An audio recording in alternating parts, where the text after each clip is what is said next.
des moments un peu de nostalgie qui reviennent, et ce qui est normal. Mais voilà, on va essayer de passer à autre chose. Pendant des années, Philippe Candeloro a incarné la fougue, l'excès assumé, la passion à l'état brut.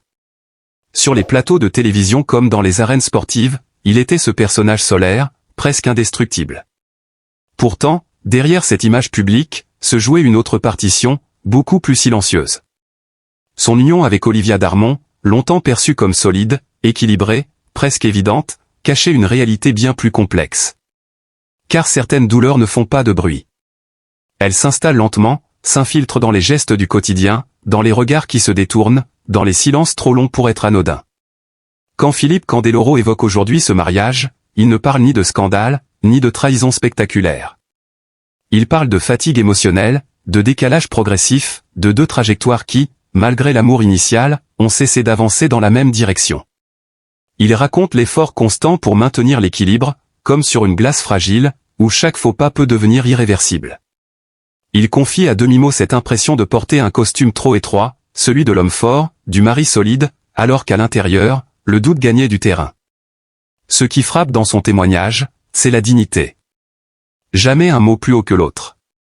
Jamais une accusation frontale. Philippe Candeloro ne cherche pas à réécrire l'histoire à son avantage. Il assume sa part, ses erreurs, ses incompréhensions. Il reconnaît les moments de bonheur sincère, mais aussi ces instants où l'on se sent seul à deux. Il parle de la difficulté à concilier une personnalité entière, passionnée, parfois excessive, avec les exigences d'une vie conjugale qui demande compromis, patience et renoncement. La douleur de la séparation ne s'est pas manifestée dans un fracas médiatique. Elle a été intérieure, sourde, presque invisible aux yeux du public. Pourtant, elle a été profonde. Philippe Candeloro évoque ce sentiment de vide après la décision, ce moment précis où l'on comprend que l'amour, aussi fort soit-il, ne suffit plus à réparer ce qui s'est fissuré. Il raconte les nuits sans sommeil, les questions sans réponse, et cette peur silencieuse de l'échec, particulièrement lourde pour un homme habitué à se relever après chaque chute. Et pourtant, c'est là que se révèle la grandeur du personnage. Car dans cette épreuve, Philippe Candeloro n'a jamais renié ce qu'il est. Il n'a pas sombré dans l'amertume. Il n'a pas cherché à se cacher derrière une façade de dérision. Au contraire, il a affronté la réalité avec la même intensité que celle qui l'a toujours animé sur la glace. Reconnaître la douleur, accepter la fin d'un chapitre, regarder son propre reflet sans détour, voilà un courage dont on parle rarement. Dans ces mots, on sent un respect intact pour Olivia Darmon. Une volonté claire de préserver ce qui mérite de l'être. Car toutes les histoires d'amour ne sont pas faites pour durer éternellement, mais certaines laissent une empreinte indélébile. Philippe Candeloro ne parle pas d'un échec, mais d'un parcours. D'un chemin partagé, avec ses sommets et ses descentes vertigineuses. Et surtout, d'un apprentissage. Celui de l'humilité face aux sentiments, et de la lucidité face au temps qui passe. Ce témoignage bouleverse parce qu'il contraste avec l'image publique de l'homme flamboyant.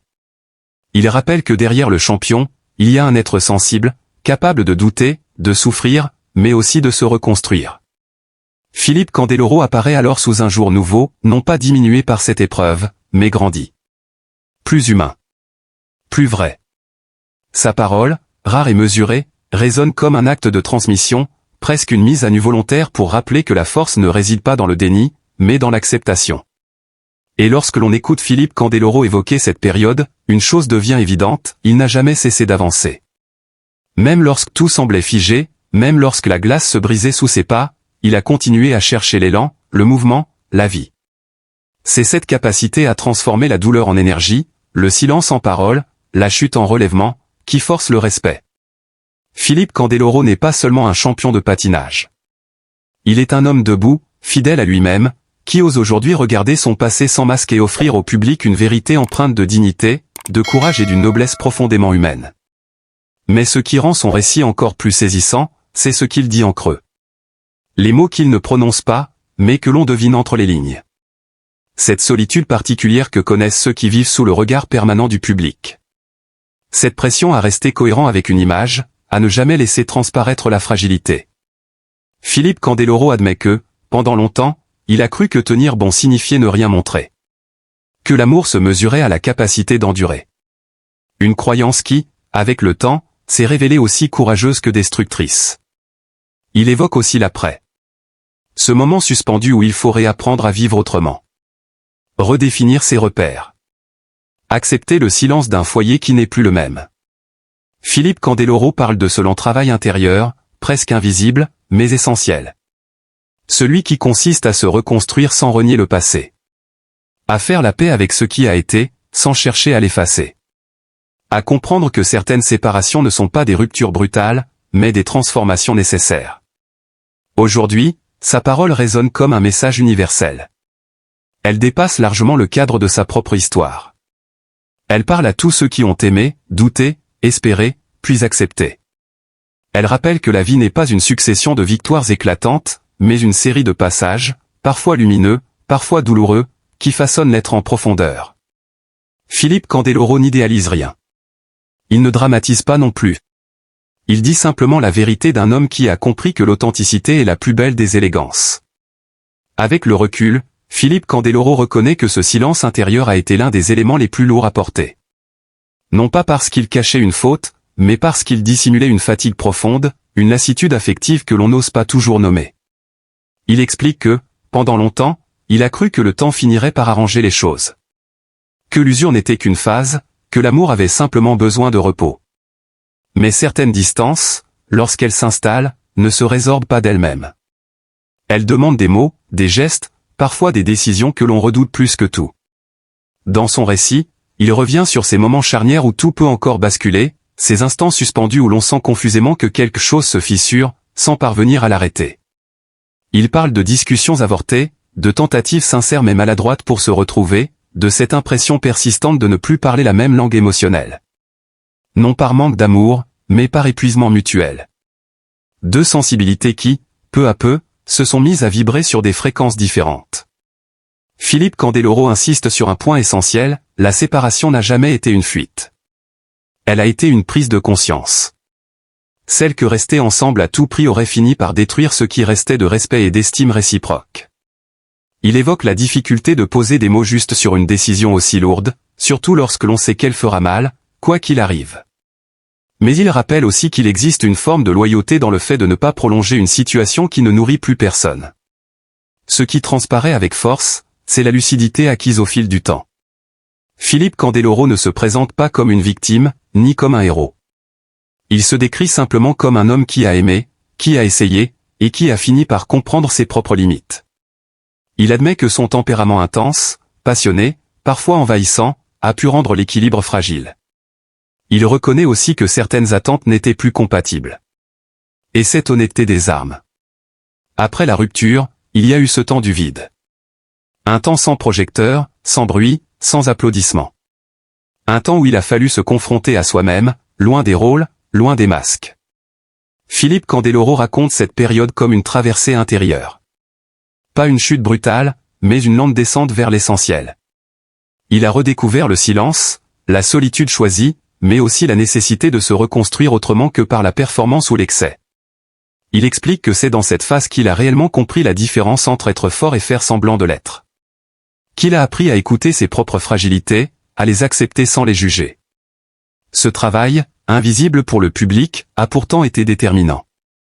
Il lui a permis de redéfinir ses priorités, de réévaluer ce qu'il attendait d'une relation, mais aussi de lui-même. Aujourd'hui, lorsqu'il parle de son passé conjugal, sa voix ne tremble pas. Elle ne s'endurcit pas non plus. Elle reste posée, presque apaisée. Comme si le temps avait fait son œuvre. Comme si la douleur s'était transformée en compréhension. Philippe Candeloro évoque cette histoire avec gratitude, malgré la fin. Parce qu'elle l'a façonné. Parce qu'elle lui a appris que l'amour ne se mesure pas uniquement à sa durée, mais à la vérité qu'il contient. Ce témoignage résonne particulièrement dans un monde où les ruptures sont souvent réduites à des récits simplistes, faits de coupables et de victimes. Ici, rien de tel. Juste deux êtres humains confrontés à l'évolution inévitable des sentiments. Philippe Candeloro rappelle que certaines séparations sont des actes de maturité, et non des renoncements. Qu'il faut parfois accepter de perdre une forme de stabilité pour préserver l'essentiel, la sincérité. Il confie également que cette expérience a profondément modifié son regard sur les relations humaines. Qu'il est devenu plus attentif, plus patient, mais aussi plus exigeant sur l'authenticité. Moins dans la démonstration, davantage dans l'écoute. Moins dans l'urgence, plus dans la durée. Une transformation intérieure qui ne fait pas de bruit, mais qui change tout.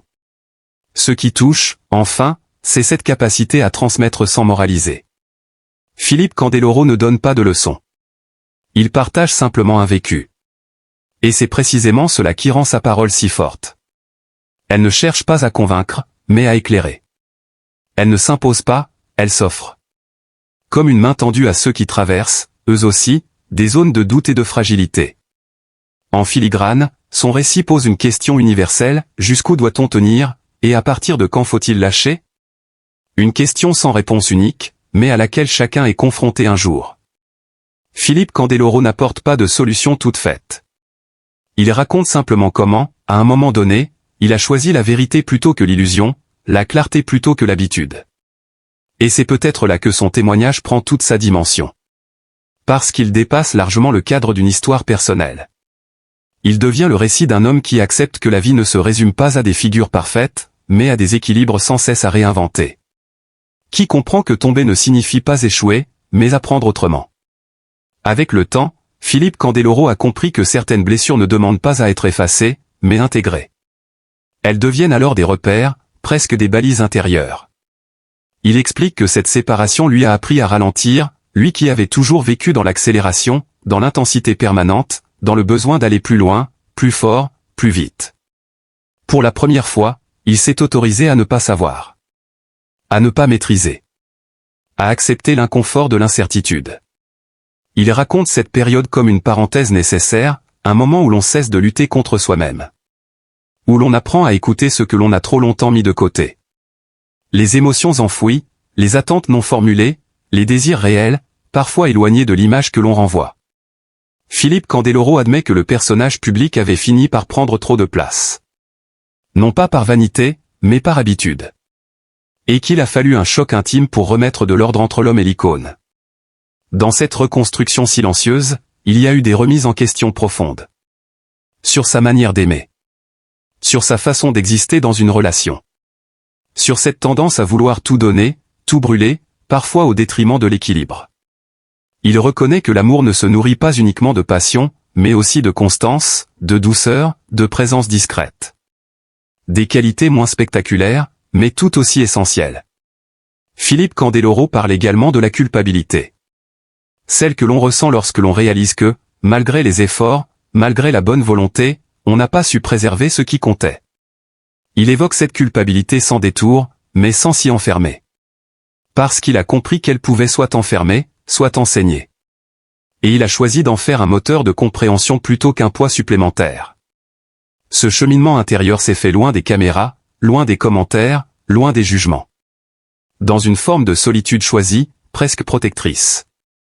Il explique que cette distance avec le regard extérieur lui a permis de retrouver une forme de vérité. Une parole intérieure plus juste, moins influencée par ce que l'on attendait de lui. Il a cessé de jouer un rôle, même inconsciemment. Avec pudeur, il confie que cette période lui a aussi permis de redéfinir la notion de réussite.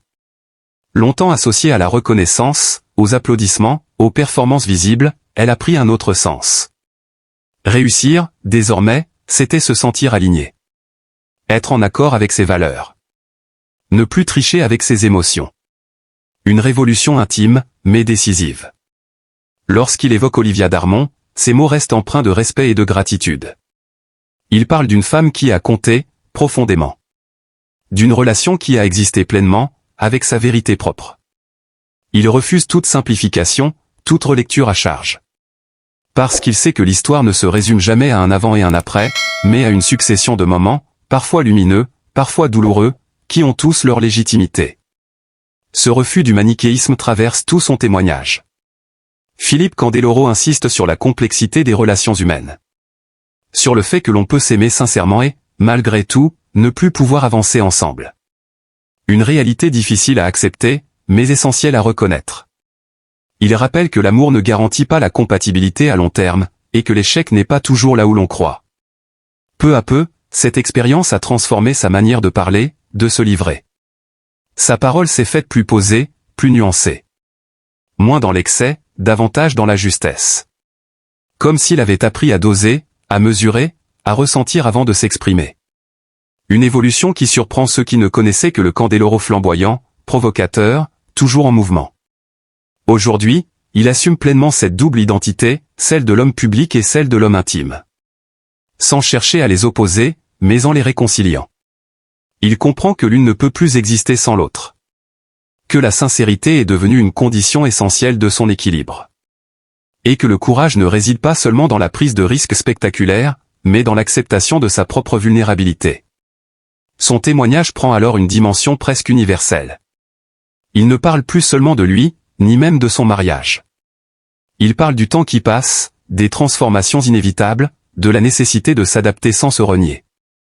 Il parle de ces moments où la vie oblige à ralentir, à regarder autrement, à réinventer ses repères.